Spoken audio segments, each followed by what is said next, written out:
सत्कारयोग जुझार भैनों वीरों बुजुर्गों ते बच्चों, तुसी जिस बहादुरी नाल, जिस दलेरी नाल, जिस सूझ नाल ते जिस दमे नाल संघर्ष लड़ रहे हो, ये संघर्ष इतिहास अपनी थां बना चुकिया। कानूनां लई लड़ाई दे फौरी नतीजे जो मर्जी होण, इस पंजाब तो शुरू होए ते देश च फैले संघर्ष ने समाज दे विच बहुत वड्डियां तब्दीलियां लै आंदियां ने। साडी सोच, साडी चेतना च ये संघर्ष ना सिर्फ किसानां नूं सगों किरती मेहनतकश इंसाफ पसंद ते हक दी कमाई करने वाले बच्चे बच्चे नूं जिंदगी दे अर्थ दस रहा है ते उस भविख वल इशारे कर रहा है जिस भविख तक पहुंच के जिंदगी ने गुलामी तो, लुट तो, मुथाजगी तो मुक्त होना ते उस समाज की सिरजना करनी है ਜਿਹੜੇ समाज का सुपना गुरु नानक ने लिया सी, ਜਿਹੜੇ समाज का सुपना भगत रविदास ने लिया सी, ਜਿਹੜੇ समाज का सुपना नामधारी शहीदां ने लिया सी, ਜਿਹੜੇ समाज का सुपना गदरी बाबियां ने लिया सी, ਜਿਹੜੇ समाज का सुपना शहीद भगत सिंह ते उन्हां दे साथियां ने लिया सी, ਜਿਹੜੇ समाज का सुपना तेलंगाना की धरती ते लड़े गए किसानां दे महान हथियारबंद घोल दे जुझारुआं ने लिया सी, ਜਿਹੜੇ समाज का सुपना पैप्सू की मुजारा लहर ने लिया सी, ਜਿਹੜੇ समाज का सुपना प्रिथवीपाल सिंह रंधावा की अगवाई च खड़ी हुई पंजाब की जुझार ते शानदार विद्यार्थी लहर ने लिया सी।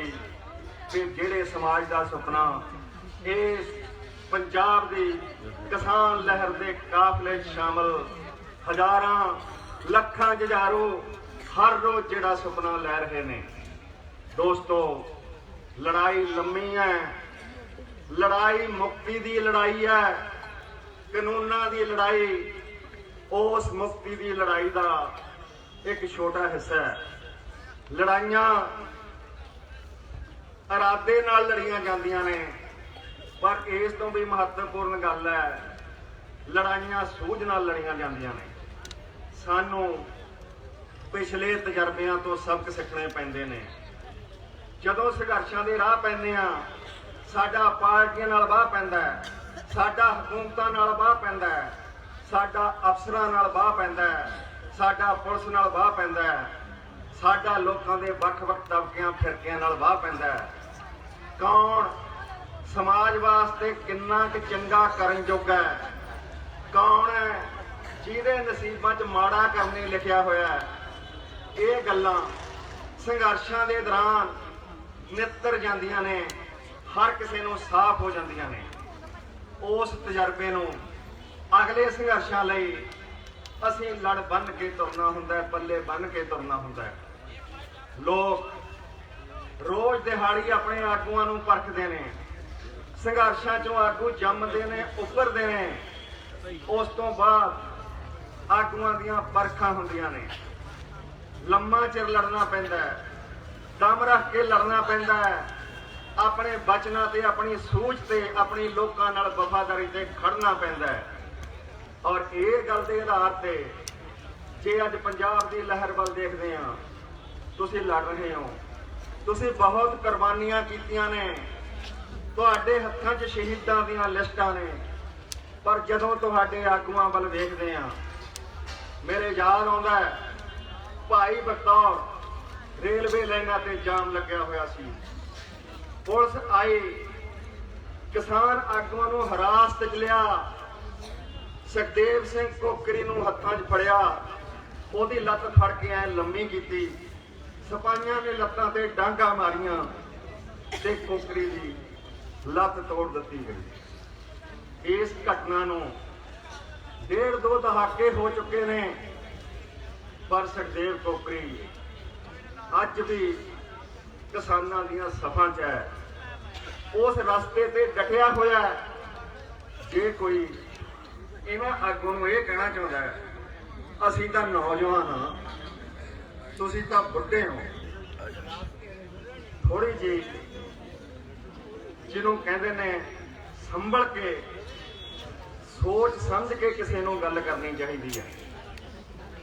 जदों तुसीं बुढ़े कह के चुनौती दिंदे हो, वो लीडर जिन्हां ने जिंदगियां लातियां, जिन्हां ने बड़े परिवारां ने जुल्म झल्ले, जिन्हां ने बार बार परखां दे दौरां च लोकां नाल अपनी वफादारी दे सबूत देते, ते जिन्हां दे दामन दे उत्ते लग्या कोई भी दाग, थोड़े लीडरां दे दामन ते लग्या कोई भी दाग कोई लभ के दिखा नहीं सकता। जे कोई उन्हां लीडरां ते इस तरह दे किंतु करता है, वो बंदा जां मूर्ख है, जां बेईमान है, जां किसी के हत्थां ते चढ़िया होया है, जां कोई एजेंट है। ओहो जे शख्स के पिछे लग के ना किसान अंदोलन का कुछ बन सकता है, ना लहर का कुछ बन सकता है। इन्हां गल्लां नूं सानूं पछाण के तुरना पऊगा।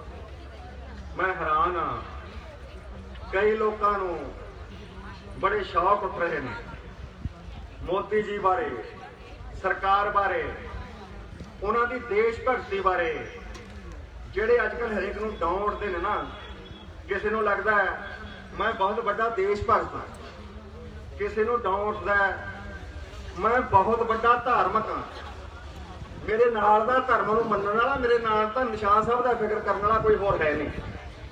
कुछ रिवाज चले हुए, पर गल्लां अमलां चों परखियां जांदियां ने।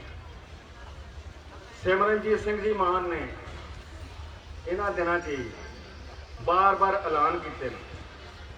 उन्होंने एक इकट्ठ किया, इकट्ठ चों कहंदे जिहड़ा लाल किले ते निशान साहब चलाया, वो कहते मैं सिमरनजीत सिंह मान ने चलाया, तुसीं जो करना करो। बड़ी बहादुरी की शक्ल च पेश होने की कोशिश की है, बड़ा ये साबित करने की कोशिश की है कि असीं राज सत्ता नाल टकराउण वाले लोग। हुण मैं तुहानूं थोड़ा जिहा साडा मान साहब नाल बाहर बाह पिया विद्यार्थी लहर दा, साडे आगू दा कतल होया, गुंडियां ने कतल किया।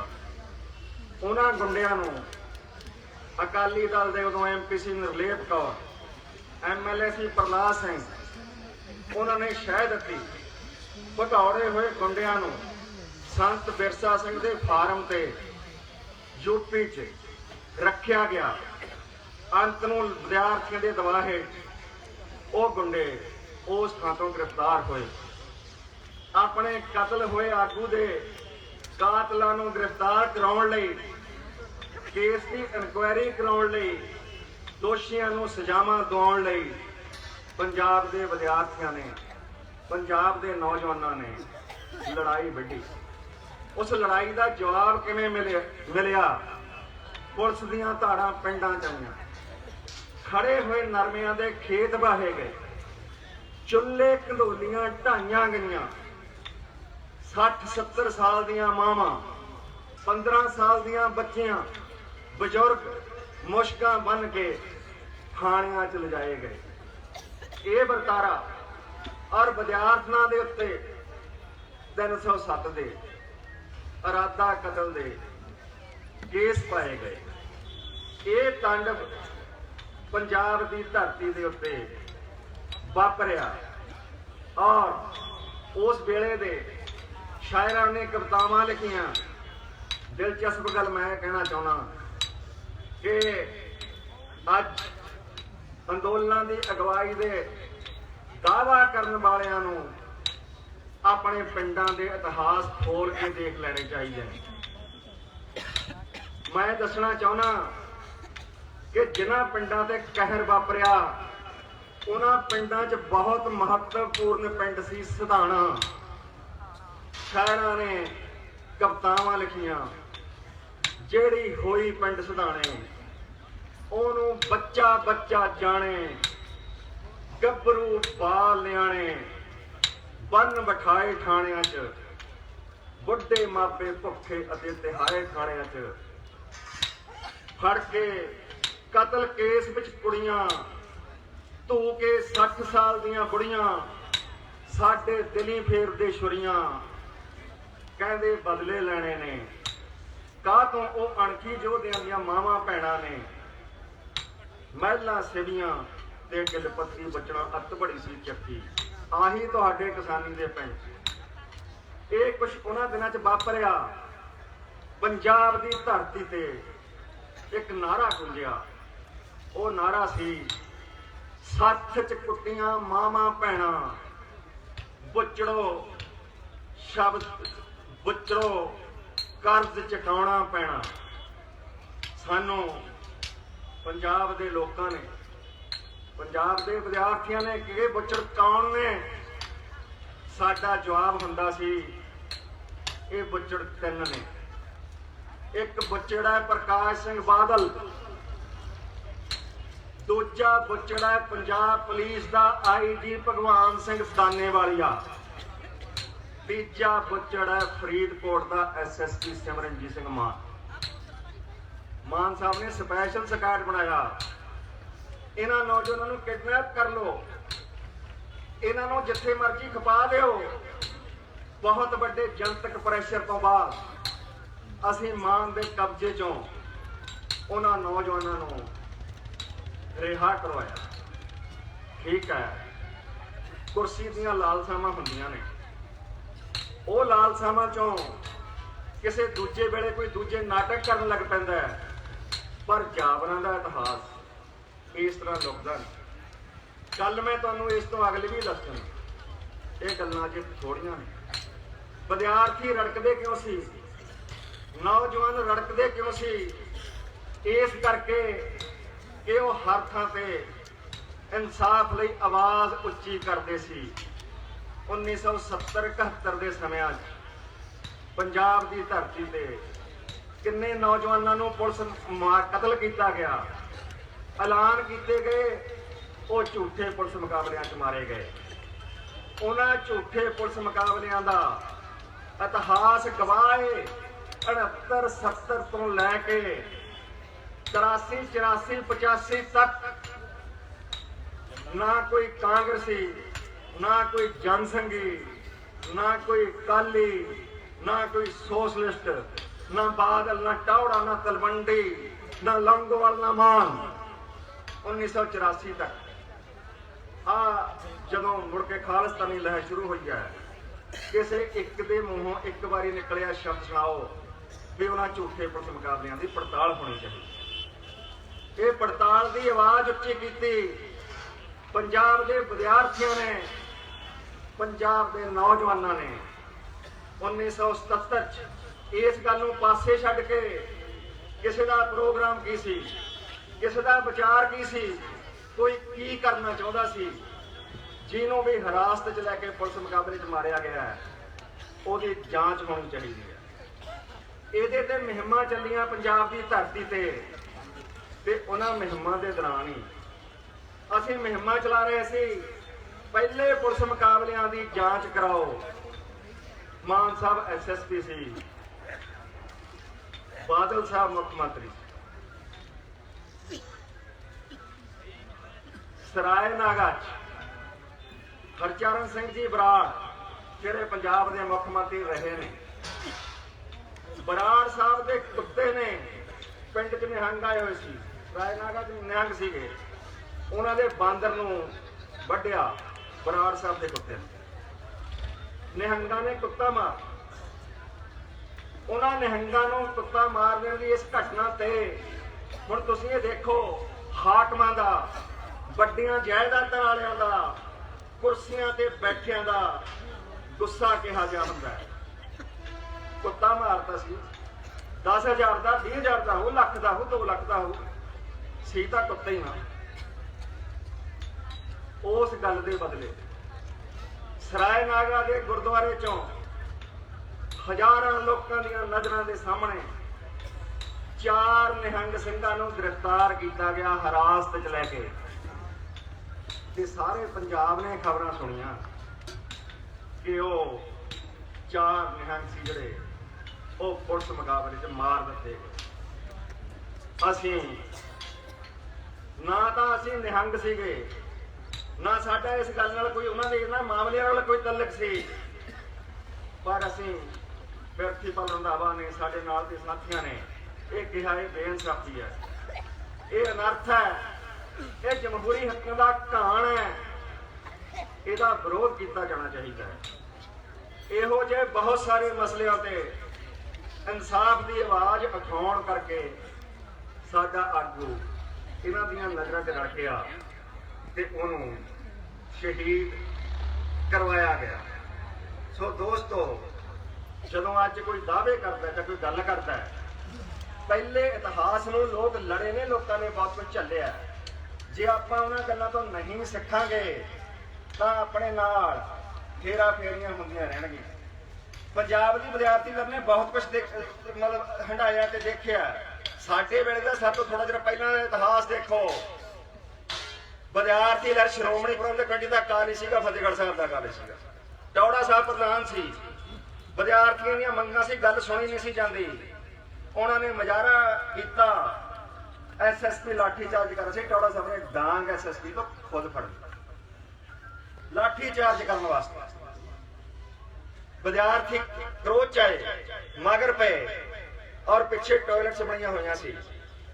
ਟੌੜਾ ਸਾਹਿਬ ਨੇ ਟਾਇਲਟ ਜਾ ਕੇ ਕੁੰਡੀ ਲਾਈ। ਉਦੋਂ ਇੱਕ ਸਥਾਨਕ ਪੱਤਰਕਾਰ ਨਿਕਲਦੀ ਸੀ ਫਤਿਹਗੜ੍ਹ ਸਾਹਿਬ ਦੇ ਆਲੇ ਸਰਪੰਚ, ਉਹਦੇ 'ਚ ਇਹ ਸਾਰੀ ਘਟਨਾ ਦੇ ਵੇਰਵੇ ਉਸ ਸਮੇਂ ਇਹਦੇ ਵਿੱਚ ਪ੍ਰਕਾਸ਼ਿਤ ਹੋਏ। ਸੋ ਇਹਨਾਂ ਲੀਡਰਾਂ ਦੇ, ਇਹਨਾਂ ਪਾਰਟੀਆਂ ਦੇ ਇਹ ਕਿਰਦਾਰ ਨੇ, ਇਹ ਵਿਹਾਰ ਨੇ। ਜਦੋਂ ਅਸੀਂ ਖਰੇ ਲੀਡਰਾਂ ਨੂੰ, ਲੋਕਾਂ ਦੀਆਂ ਨੂੰ ਪਰਖਦੇ ਹਾਂ, ਐਮਰਜੈਂਸੀ ਲੱਗੀ, ਬਹੁਤ ਵੱਡੀ ਗਿਣਤੀ ਵਿਦਿਆਰਥੀ ਜੇਲ੍ਹਾਂ 'ਚ ਸੁੱਟੇ ਗਏ। ਪ੍ਰਿਥੀਪਾਲ ਰੰਧਾਵਾ ਤੇ ਲੱਗਿਆ maintain of India, maintenance internal security act, MISA ਦਾ ਕਾਨੂੰਨ ਲੱਗਿਆ। ਨਰਿੰਦਰ ਚਾਲ ਤੇ DIR ਲਾਗੂ ਹੋਇਆ। ਉਦੋਂ ਪ੍ਰੇਮ ਚੰਦੂ ਮਾਜਰਾ ਵੀ, ਉਹ ਟੌੜੇ ਨੇ ਪੜੋਸਿਆ ਨਹੀਂ ਸੀ ਅਜੇ, ਉਹ ਵੀ ਵਿਦਿਆਰਥੀ 'ਚ ਹੁੰਦਾ ਸੀ, ਉਹਦੇ ਤੇ ਵੀ ਇਹ ਮੀਸਾ ਲੱਗਿਆ ਉਹਨਾਂ ਦੇ ਨਾਲ। ਉਸ ਵੇਲੇ ਜਦੋਂ ਐਮਰਜੈਂਸੀ ਖਤਮ ਹੋਈ, ਅਕਾਲੀ ਜਨਤਾ ਪਾਰਟੀ ਦੀ ਸਰਕਾਰ ਆਈ, ਤਾਂ ਇਹ ਕਿਹਾ ਗਿਆ ਸਾਰੇ ਵਿਦਿਆਰਥੀਆਂ ਨੂੰ ਜਿਹੜੇ ਵੀ ਜੇਲ੍ਹਾਂ 'ਚ ਗਏ ਨੇ ਐਮਰਜੈਂਸੀ ਦੌਰਾਨ ਉਹਨਾਂ ਨੂੰ ਪੈਨਸ਼ਨਾਂ ਮਿਲਣਗੀਆਂ। ਇਹ ਪੈਨਸ਼ਨਾਂ ਵਿਦਿਆਰਥੀਆਂ ਨੇ ਰੱਦ ਕੀਤੀਆਂ, ਇਹ ਕਹਿ ਕੇ ਕਿ ਜੋ ਲੋਕਾਂ ਨਾਲ ਵਾਅਦੇ ਹੋਏ ਸੀ ਪੂਰੇ ਨਹੀਂ ਹੋਏ। ਜ਼ੁਲਮ ਹੁਣ ਵੀ ਜਾਰੀ ਨੇ, ਲੁੱਟ ਹੁਣ ਵੀ ਜਾਰੀ ਹੈ, ਸਾਡੇ ਕੋਈ ਸੁਪਨੇ ਪੂਰੇ ਨਹੀਂ ਹੋਏ। ਅਸੀਂ ਤੁਹਾਡੀਆਂ ਪੈਨਸ਼ਨਾਂ ਨੂੰ ਠੁਕਰਾਉਣੇ ਆ। ਔਰ ਉਹਨਾਂ ਲੀਡਰਾਂ ਨੇ ਸਮੇਂ ਲੰਘੇ, ਨਾ ਕਿਸੇ ਦੇ ਦਿਲ 'ਚ MLA ਬਣਨ ਦੇ ਸੁਪਨੇ ਨੇ ਕੁੱਤਾਈਆਂ ਕੀਤੀਆਂ, ਨਾ ਕਿਸੇ ਨੂੰ MP ਬਣਨ ਦਾ ਲਾਲਚ ਜਾਗਿਆ, ਨਾ ਕਿਸੇ ਨੇ ਮੰਤਰੀ ਬਣਨ ਦੇ ਸੁਪਨੇ ਲਏ। ਇਹੋ ਜਿਹੇ ਸੁਪਨੇ ਅੱਜ ਦੀ ਕਿਸਾਨ ਲਹਿਰ 'ਚ ਵੀ ਨਾ ਇਹ ਸੁਪਨੇ ਜੋਗਿੰਦਰ ਅਗਰਾਹਾਂ ਨੇ ਲਏ ਨੇ, ਨਾ ਚੰਡਾ ਸਿੰਘ ਜੇਠੂਕੇ ਨੇ ਲਏ ਨੇ, ਨਾ ਸੁਖਦੇਵ ਕੋਕਰੀ ਨੇ ਲਏ ਨੇ, ਨਾ ਸ਼ਹੀਦ ਦੀਦੀ ਹਰਿੰਦਰ ਕੌਰ ਬਿੰਦੂ ਨੇ ਲਏ ਨੇ। ਉਹ ਜਿਹੜੇ ਸੇਵਾ ਦੇ ਆਲੇ ਦੁਆਲੇ ਤੁਰੇ ਹੋਏ ਨੇ, ਤੁਸੀਂ ਉਹਨਾਂ ਦੇ ਕਿਰਦਾਰ ਨੂੰ, ਉਹਨਾਂ ਦੇ ਵਿਹਾਰ ਨੂੰ ਤੁਸੀਂ ਉਹਦੇ ਤੇ ਕੁਐਸਚਨ ਕਰਦੇ ਹੋ, ਉਹਦੇ ਤੇ ਸਵਾਲ ਖੜੇ ਕਰਦੇ ਹੋ। 4 ਦਿਨ ਗੀਤ ਗਾ ਕੇ, ਇਹ 10 ਦਿਨ ਕੋਈ ਕੈਂਪ ਲਾ ਕੇ, 5-4 ਦਿਨ ਕਬਜ਼ੇ ਕਰਾ ਕੇ ਜਾਂ ਦਵਾ ਕੇ ਜਾਂ ਕੁਝ ਕਰਕੇ ਤੁਹਾਡੇ ਦਿਲ 'ਚ ਡਾਊਟ ਕਰਦਾ ਵੀ ਮੈਂ ਤਾਂ MLA ਖੜਾ ਹੋਣਾ। मैं तो मंत्री बनना है, ते तुसीं कित्थे खड़ोगे, उन्हां दे बराबर कित्थे खड़ोगे। नौजवान करदे की ने, नौजवानों की शक्ति करदी की है। जदों सोच विचार के कोई कदम ले जाते हैं तो नतीजे की निकलते हैं। मैनू याद आई गल, जदों निशान साहब से झंडा चलाने की घटना की गल आई, लाल किले से निशान साहब चलाने की गल आई, विद्यार्थियों की लहर के दौरान भी एक झंडा चलाया गया। रीगल सिनेमे का मालक ब्लैक करता सी, गुंडागर्दी करता सी, उहदे खिलाफ मंगा सी, गोली चली, विद्यार्थी शहीद होए। उस शहादत तो बाद विद्यार्थियों की मंग उठी, ये रीगल सिनेमा नहीं चलूगा, इत्थे विद्यार्थियों की यादगार बनूगी। ये मंगा पंजाब दीआं सरकारां दे सामने, हाकमां दे सामने पेश कीतियां गईयां। वो लड़ाई सालों साल चली, किन्ने साल वो लड़ाई चलती रही, अतरा चढ़ा आउंदे रहे, विद्यार्थी अपनी ताकत नूं तोलते रहे, अपनी तैयारी नूं देखते रहे। इस वेले साडी शक्ति घट है, इहनूं होर वड्डी करो, होर तकड़े होवो, फिर दूसरा हल्ला मारो। पहला हल्ला नहीं कामयाब होया तो दूसरा हल्ला मारो। इन्हां तैयारियां तो पिछों 4 नवंबर 1977 ਨੂੰ 5000 विद्यार्थियों ने जाके पंजाब स्टूडेंट यूनियन का झंडा रीगल सिनेमे के उत्ते जाके लहराया ते ऐलान किया, हुण ये झंडा आसे पासे नहीं हुंदा, इत्थे शहीदां दी यादगार बनूगी ते शहीदां दी याद दे विच लाइब्रेरी बनूगी। इहनूं पंजाब सरकार कंट्रोल च लवे, शहीदां दी यादगार बनावे। और उस दिन तो बाद 1977 की गल है, 20, 21, 45, 46 साल, 4.5 दहाके हो गए, किसी ने उत्थों जाके झंडा हिलाउण की जरूरत नहीं की। उत्थे लाइब्रेरी बनी हुई है, शहीदां की यादगार बनी हुई है। यह है जदों नौजवान किसी सूझ नाल, किसी होश नाल, किसी नीति नूं लैके, किसी दिशा नूं लैके काम करते हैं। उन्होंने पता होंदा है लड़ाइयां सिरे किवें चढ़ाउणियां। जिस दिन वो झंडा चलिया, बधाइयां आसाम चों आईयां, बधाइयां यूपी चों आईयां, बधाइयां हरियाणे चों आईयां, बधाइयां राजस्थान चों आईयां, और बधाइयां बाहरले देशों चों आईयां, बधाइयां सिखां वालों आईयां, हिंदुआं वालों आईयां, ते बधाइयां ईसाइयां वालों भी आईयां। उन्हां दिनां दे पेपर सांभे होए ने। ये बधाइयां क्यों आईयां? इस करके जदों असीं पंजाब स्टूडेंट यूनियन दा अपना झंडा बना रहे सी, ये झंडा किवें बनाया जाए। PSU का झंडा बहुत कुछ सोच के बनाया गया। चर्चावां चलियां गदरी शहीदां ने झंडा किवें बनाया सी। गदरी बाबे, उन्हां च सिख भी सी, हिंदू भी सी, मुसलमान भी सी। वो पाठ करने वाले नितनेमी सी, बहुत सारे लोग गातरे पाए हुए सी, निशान साहब का सत्कार करते सी, गुरुद्वारियां ते झूलते निशान साहब नूं नतमस्तक हुंदे सी। पर गदर पार्टी का झंडा बनाउण वेले उन्होंने कहा ये झंडा सबना धर्मां दे नाल संबंधित लोगों का साझा झंडा होना चाहिए। इस करके गदर पार्टी का झंडा अज कट के देखो, वो वखरा झंडा, उन्होंने पार्टी का झंडा वखरा बनाया, इनू धर्म के झंडे नालों वखरा किया। इस गल करके भी बहुत सारिया लड़ाइयां सारे धर्मां के लोगों ने इकट्ठे होके साझे तौर पर लड़ाइयां लड़ियां। और ये साझी लड़ाई को देख के इसे करके किसान जथेबंदी का झंडा क्यों, वो किसी एक धर्म का झंडा नहीं, मजदूर जथेबंदी का झंडा किसी एक धर्म का झंडा नहीं होगा।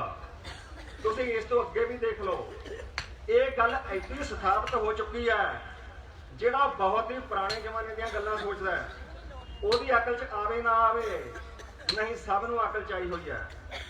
तुसीं मान साहब नूं पुछो, थोड़ी पार्टी का चोण निशान की है? ਤੇ ਤੁਹਾਡੀ ਪਾਰਟੀ ਦਾ ਝੰਡਾ ਕੀ ਆ? ਕੀ ਉਹ ਨਿਸ਼ਾਨ ਸਾਹਿਬ ਹੈ? ਉਹ ਤਾਂ ਵੱਖਰਾ ਹੈ ਨਾ।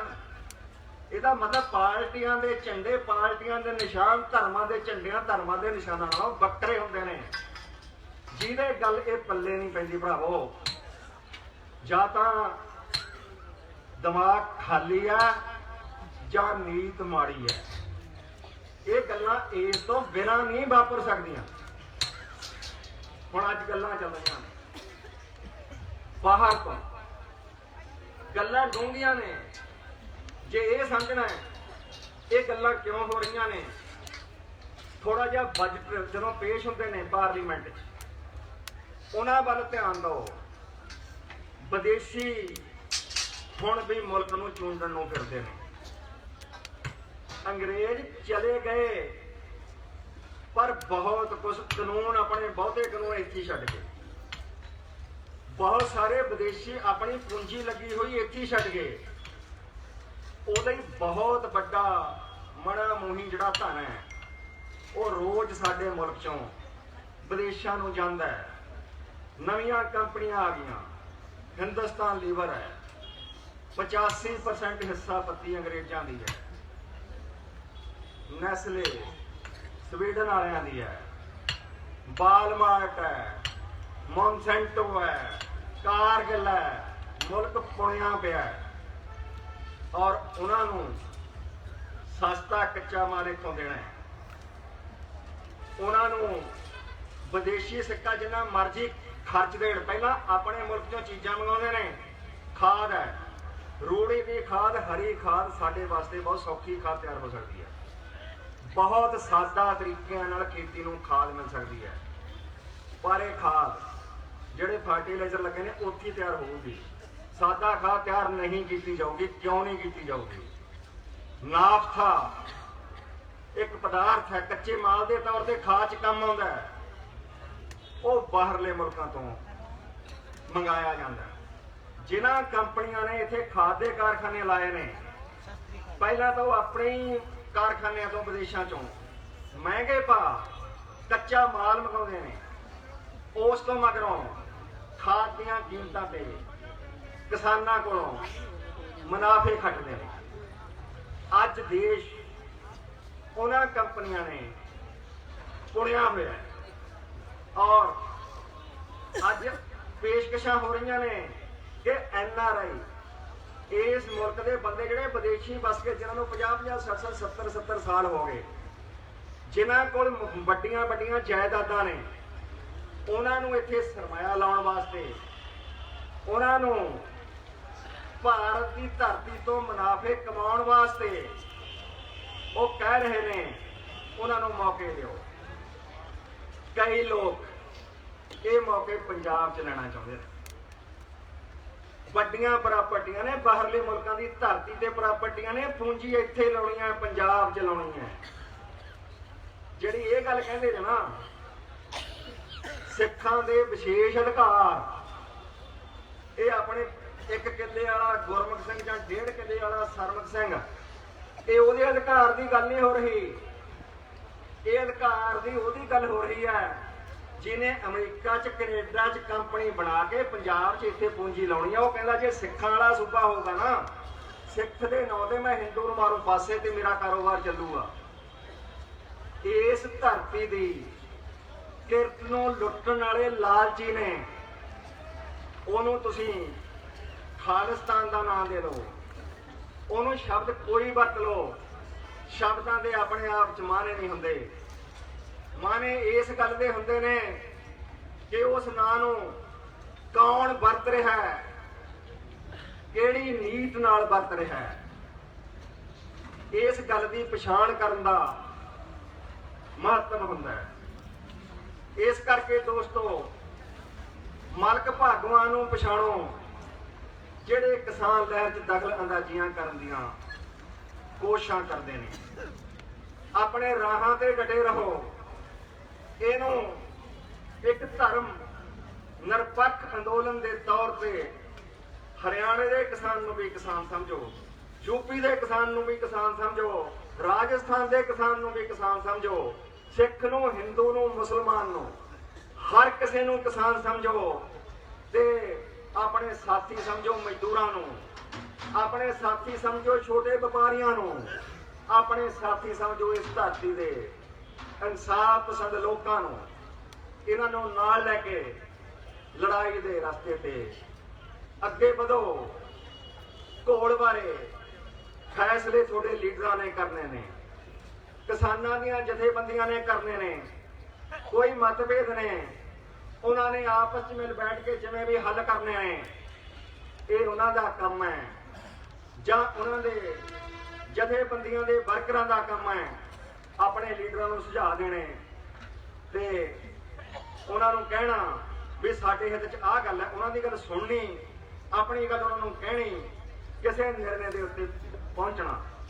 ਪਰ ਜੇ ਕੋਈ ਇਹ ਕੋਸ਼ਿਸ਼ ਕਰਦਾ ਹੈ ਵੀ ਕਿਸਾਨਾਂ ਦੀਆਂ ਮੰਗਾਂ ਤੋਂ ਗੱਲ ਨੂੰ ਪਾਸੇ ਧਲਕਾ ਕੇ ਧੂ ਕੇ ਉਹ ਆਪਣੀਆਂ ਕੁਰਸੀ ਦੀਆਂ ਲੜਾਈਆਂ ਨੇ, ਕੋਈ ਲੇਬਲ ਲਾ ਕੇ ਆ ਜਾਵੇ, ਉਹ ਰਾਜ ਭਾਗ ਤੇ ਕਬਜ਼ੇ ਦੀਆਂ ਲੜਾਈਆਂ ਨੇ ਔਰ ਵੱਡੀਆਂ ਵੱਡੀਆਂ ਜਾਇਦਾਦਾਂ ਵਾਲਿਆਂ ਦੀਆਂ ਲੜਾਈਆਂ ਨੇ, ਇਹ ਗੱਲ ਕਦੇ ਨਹੀਂ ਭੁੱਲਣੀ ਚਾਹੀਦੀ। ਖਾਲਿਸਤਾਨ ਦੀ ਗੱਲ ਗਰੀਬਾਂ ਨੂੰ ਸ਼ਾਮਲਤਾ ਇਹ 'ਚ ਕਰ ਲਿਆ ਜਾਂਦਾ, ਇਹ ਗਰੀਬਾਂ ਦੀ ਲੜਾਈ ਨਹੀਂ ਹੈ। ਇੱਕ ਸਧਾਰਨ 10 ਨੌਹਾਂ ਦੀ ਕਿਰਤ ਕਰਨ ਵਾਲੇ ਸਿੱਖ ਦੀ ਲੜਾਈ ਨਹੀਂ ਹੈ। ਜੇ ਪੰਜਾਬ ਦੀ ਕਿਸਾਨ ਲਹਿਰ ਇਸ ਗੱਲ ਨੂੰ ਨਹੀਂ ਸਮਝੂਗੀ, ਭਰਾਵੋ ਨੁਕਸਾਨ ਹੋਣਗੇ। ਬਹੁਤ ਤਕੜੀ ਕਿਸਾਨ ਲਹਿਰ ਸੀ 85, 86, 87 ਦੇ ਸਮਿਆਂ 'ਚ। ਇੱਕ ਵਾਰੀ ਉਹ ਲਹਿਰ ਦਬ ਗਈ ਸੀ, ਉਹ ਲਹਿਰ ਰੁੜ ਗਈ ਸੀ। ਕੋਈ ਕਣਕਾਂ ਦੇ ਭਾਅ ਦੀ ਗੱਲ ਨਹੀਂ ਸੀ, ਕੋਈ ਸਸਤੇ ਰੇਹ ਤੇਲ ਕੀੜੇ ਮਾਰ ਦਵਾਈਆਂ ਦੀ ਗੱਲ ਨਹੀਂ ਸੀ। ਯੂਨੀਅਨ ਦਾ ਲੀਡਰ ਕਰਦੇ ਕੀ ਸੀ? ਉਹ ਕਹਿੰਦੇ ਸੀ ਅਸੀਂ ਪੰਥਕ ਪਾਰਟੀਆਂ ਦੀ ਏਕਤਾ ਕਰਾਉਣੀ ਹੈ। ਗੱਡੀਆਂ, ਯੂਨੀਅਨ ਲੀਡਰਾਂ ਦੀਆਂ ਗੱਡੀਆਂ, ਖਾਲਿਸਤਾਨੀ ਜਿਹੜੀਆਂ ਸ਼ਕਤੀਆਂ ਨੇ ਉਹਨਾਂ ਦੀਆਂ ਕਾਨਫਰੰਸਾਂ 'ਚ ਘੁੰਮਦੀਆਂ ਸੀ। ਜਥੇਬੰਦੀ ਦਾ ਕੰਮ ਇਹ ਬਣਾ ਦਿੱਤਾ ਗਿਆ, ਮੰਗਾਂ ਮਸਲੇ ਭੁਲਾ ਦਿੱਤੇ ਗਏ। ਇਸ ਗੱਲ ਦੇ ਖਿਲਾਫ ਤੁਸੀਂ ਵਧਾਈ ਦੇ ਪਾਤਰ ਹੋ। ਤੁਸੀਂ ਲੰਬੀ ਲੜਾਈ ਲੜ ਕੇ ਕਿਸਾਨਾਂ ਦੀ ਲੜਾਈ ਨੂੰ ਦੁਬਾਰਾ ਫੇਰ ਕਿਸਾਨ ਮੰਗਾਂ ਦੀ ਲੜਾਈ ਬਣਾਇਆ, ਇੱਕ ਹਾਲਤ ਬਹਾਲ ਕੀਤੀ ਜਦੋਂ ਅਸੀਂ ਆਪਣੇ ਦੁਸ਼ਮਣਾਂ ਨੂੰ ਸਾਫ਼-ਸਾਫ਼ ਪਛਾਣ ਸਕੀਏ, ਨਿਸ਼ਾਨਾ ਸਿੰਨ ਕੇ ਤੁਰ ਸਕੀਏ, ਦੇਖ ਸਕੀਏ ਕਿਵੇਂ ਲੜਨਾ ਹੈ, ਕਿਹਦੇ ਖਿਲਾਫ ਲੜਨਾ ਹੈ। ਸੋ ਅੱਜ ਜਿਹੜੀਆਂ ਕੁਝ ਧੋਖੇ ਭਰੀਆਂ ਚਾਲਾਂ ਨੇ, ਕੁਝ ਗੱਲਾਂ ਨੇ, ਸੰਖੇਪ ਮੈਂ 1-2 ਮਿੰਟ ਦੇ ਵਿੱਚ ਮੰਗਾਂ ਬਾਰੇ 1-2 ਗੱਲਾਂ। ਇੱਕ ਗੱਲ ਚੱਲਦੀ ਹੈ ਕਿ ਜਿਹੜੇ ਕਾਨੂੰਨ ਨੇ ਇਹ ਰੱਦ ਹੋਣੇ ਚਾਹੀਦੇ ਨੇ ਜਾਂ ਇਹਨਾਂ 'ਚ ਸੋਧਾਂ ਹੋਣੀਆਂ ਚਾਹੀਦੀਆਂ। ਜਿੱਥੋਂ ਤੱਕ ਸਵਾਲ ਇਹ ਹੈ, ਇੱਕ ਗੱਲ ਇਹ ਚੱਲਦੀ ਹੈ, ਸਰਕਾਰ ਕਹਿੰਦੀ ਅਸੀਂ ਸੋਧਾਂ ਕਰਨ ਨੂੰ ਤਿਆਰ ਹਾਂ ਪਰ ਅਸੀਂ ਰੱਦ ਨਹੀਂ ਕਰ ਸਕਦੇ। ਇਹ ਭਰਾਵੋ ਇਸ ਗੱਲ 'ਚ ਕੁੰਡੀ ਹੈ, ਇਹਨੂੰ ਸਮਝਣ ਦੀ ਲੋੜ ਹੈ। ਉਹ ਕਿਉਂ ਕਹਿੰਦੇ ਨੇ ਅਸੀਂ ਸੋਧਾਂ ਕਰ ਸਕਦੇ ਹਾਂ ਤੇ ਕਿਉਂ ਕਹਿੰਦੇ ਨੇ ਰੱਦ ਨਹੀਂ ਕਰ ਸਕਦੇ। ਜਿਹੜਾ ਕਾਨੂੰਨ ਹੈ, ਹਰ ਕਾਨੂੰਨ ਦੇ ਸ਼ੁਰੂ 'ਚ ਉਸ ਕਾਨੂੰਨ ਦਾ ਮਕਸਦ ਬਿਆਨਿਆ ਜਾਂਦਾ ਵੀ ਅਸੀਂ ਇਹ ਕਿਉਂ ਬਣਾ ਰਹੇ ਹਾਂ। ਉਹ ਮਕਸਦ ਤੋਂ ਬਾਅਦ ਫਿਰ ਉਹਦੀ ਕੱਲੀ ਧਾਰਾ ਇਸ ਤਰ੍ਹਾਂ ਕਰ ਲਈ, ਆਪਾਂ ਇਸ ਤਰ੍ਹਾਂ ਕਰਾਂਗੇ, ਇਹਨੂੰ ਇਸ ਗੱਲ ਨੂੰ ਇਸ ਤਰ੍ਹਾਂ ਕਰਾਂਗੇ, ਇਸ ਗੱਲ ਨੂੰ ਕਿਸ ਤਰ੍ਹਾਂ ਕਰਾਂਗੇ, ਉਹ ਵਿਸਥਾਰੀ ਗੱਲਾਂ ਨੇ। ਕਿਸਾਨਾਂ ਨੇ ਜੋ ਮੰਗ ਉਠਾਈ ਹੈ, ਕਿਸਾਨਾਂ ਦਾ ਰੌਲਾ ਮਕਸਦ ਨਾਲ ਹੈ। ਉਹ ਕਹਿੰਦੇ ਨੇ ਮਕਸਦ ਤਾਂ ਸਾਡਾ ਐਂ ਪਿਆਰ ਹੋਊਗਾ ਕਾਨੂੰਨ 'ਚ, ਜੋ ਅਸੀਂ ਕਿਹਾ ਇਹੀ ਮਕਸਦ ਹੈ ਸਾਡਾ। ਬਾਕੀ ਧਰਾਵਾਂ ਜਿਹੜੀਆਂ ਮਰਜ਼ੀ ਬਦਲਾਓ, ਜੇ ਮਕਸਦ ਕਾਨੂੰਨ ਦੇ ਵਿੱਚ ਪਿਆ, ਕਾਨੂੰਨੀ ਤੌਰ ਤੇ ਵੀ ਜਿਨ੍ਹਾਂ ਨੂੰ ਕਾਰਜਕਾਰੀ ਹੁਕਮ ਕਿਹਾ ਜਾਂਦਾ ਹੈ, ਕਾਰਜਕਾਰੀ ਹੁਕਮਾਂ ਰਾਹੀਂ ਸਰਕਾਰ ਜਿਹੜੇ ਮਰਜ਼ੀ ਆਰਡਰ ਕਰ ਸਕਦੀ ਹੈ। ਜਿਵੇਂ ਅਸੀਂ ਇਹ ਕਹਿੰਦੇ ਆ ਨਾ, MSP ਲਾਗੂ ਹੋਈ, ਜਿੰਨੀ ਕੁ ਵੀ ਜਿੱਥੇ ਵੀ ਹੋਈ, ਇਹ ਕਾਨੂੰਨ ਨਾਲ ਨਹੀਂ ਲਾਗੂ ਹੋਈ, ਕਾਰਜਕਾਰੀ ਹੁਕਮ ਨਾਲ ਲਾਗੂ ਹੋਈ ਹੈ। ਕਾਰਜਕਾਰੀ ਹੁਕਮ ਨਾਲ ਹੀ ਇਹ ਕੈਂਸਲ ਵੀ ਹੋ ਸਕਦੀ ਹੈ। ਇਹਦੀ ਜੇ ਕੋਈ ਰਾਖੀ ਕਰੂ MSP ਦੀ ਕੋਈ ਚੀਜ਼, ਜੇ ਕਾਨੂੰਨ ਬਣਿਆ ਹੋ, ਫਿਰ ਇਹ ਨਹੀਂ ਹੈ ਮਰਜ਼ੀ ਜਿਹੜੀ ਹਕੂਮਤ ਇਸ ਵੇਲੇ ਗੱਦੀ ਤੇ ਬੈਠੀ ਆ ਵੀ ਉਹ ਜੋ ਮਰਜ਼ੀ ਫੈਸਲਾ ਕਰਦੇ, ਜੋ ਚੱਲਦਾ, ਉਹ ਘੱਟੋ ਘੱਟ ਉਹਦੇ ਖਿਲਾਫ ਅਦਾਲਤ 'ਚ ਲੜਾਈ ਦਾ ਰਾਹ ਖੁੱਲਾ ਰਹਿੰਦਾ। ਜਦੋਂ ਕਹਿੰਦੇ ਨੇ ਅਸੀਂ ਕਾਨੂੰਨ ਰੱਦ ਨਹੀਂ ਕਰਨੇ, ਉਹ ਕਹਿੰਦੇ ਨੇ ਇਹਨਾਂ ਕਾਨੂੰਨਾਂ ਦੇ ਰੂਹ ਮੁਤਾਬਕ ਅਸੀਂ ਕੰਮ ਤਾਂ ਇਹਨਾਂ ਦੀ ਭਾਵਨਾ ਮੁਤਾਬਕ ਹੀ ਕਰਨਾ। ਚਾਹੇ ਧਰਾਵਾਂ ਪਾਈਆਂ ਨੇ ਚਾਹੇ ਨਹੀਂ, ਆਰਡਰ ਤਾਂ ਅਸੀਂ ਤਾਂ ਇਹਨਾਂ ਨੂੰ ਦੇ ਕੇ ਆਰਡਰ ਕਰਾਂਗੇ। ਉਹ ਅਦਾਲਤਾਂ 'ਚ ਡਿਫੈਂਸ ਲੈਣਗੇ ਵੀ ਆਹ ਦੇਖੋ ਇਸ ਕਾਨੂੰਨ ਦਾ ਮਕਸਦ ਇਹ ਹੈ, ਇਸ ਮਕਸਦ ਦੇ ਮੁਤਾਬਕ ਅਸੀਂ ਆਹ ਹੁਕਮ ਦਿੱਤੇ, ਉਹ ਹੁਕਮ ਉਹਨਾਂ ਦੇ ਵਾਜਬ ਹੋ ਜਾਣਗੇ। ਹੁਣ ਉਹਦੇ ਸ਼ੁਰੂ 'ਚ ਹੀ ਕਹਿੰਦੇ ਨਿਯਮ ਜਾਂ ਰੂਲ ਨਹੀਂ ਕੋਈ ਚਾਹੀਦਾ। ਜੇ ਨਿਯਮ ਜਾਂ ਰੂਲ ਚਾਹੀਦੇ ਹੀ ਨਹੀਂ, ਜਿਹਦਾ ਮਤਲਬ ਮੰਡੀ 'ਚ ਜਿਹੜਾ ਵੀ ਕੋਈ ਜੋ ਮਰਜ਼ੀ ਕਰੇ, ਕੰਟਰੈਕਟ ਖੇਤੀ ਦੀ ਜਿਹੜੀ ਫਸਲ ਖਰੀਦਣੀ ਹੈ ਇਹਦੇ ਤੇ ਕੋਈ ਐਕਟ ਲਾਗੂ ਨਹੀਂ ਹੁੰਦਾ, 1955 ਵਾਲਾ ਕਾਨੂੰਨ ਵੀ ਲਾਗੂ ਨਹੀਂ ਹੁੰਦਾ, ਉਹ ਤੋਂ ਵੀ ਫ੍ਰੀ ਹੈ। ਜਿੰਨੀ ਮਰਜ਼ੀ ਤੁਸੀਂ ਇਹਨੂੰ ਭੰਡਾਰ ਕਰਕੇ ਕਣਕ ਨੂੰ ਰੱਖ ਲਓ। ਕਾਨੂੰਨਾਂ ਦੇ ਸ਼ੁਰੂ 'ਚ ਹੀ ਲੱਗੇ ਨੇ ਅਸੀਂ ਮੁਕਾਬਲੇ ਦੀ ਮੰਡੀ ਕਾਇਮ ਕਰਨੀ ਹੈ। ਕਿਹਦੇ ਮੁਕਾਬਲੇ ਦੀ? ਜਦੋਂ ਸਵਾਲ ਤਾਂ ਉਦੋਂ ਤੁਸੀਂ ਲਿਖਿਆ ਸੀ ਮੁਕਾਬਲੇ ਦੀ ਮੰਡੀ ਬਣਾਉਣੀ ਹੈ। ਕਿਹਦੇ ਮੁਕਾਬਲੇ ਤੇ ਬਣਾਉਣੀ ਹੈ ਬਈ? ਜਿਹੜੀਆਂ APMC ਮਾਰਕੀਟ ਕਮੇਟੀ ਦੀਆਂ ਮੰਡੀਆਂ ਨੇ ਉਹਨਾਂ ਦੇ ਮੁਕਾਬਲੇ ਦੀ ਬਣਾਉਣੀ ਹੈ।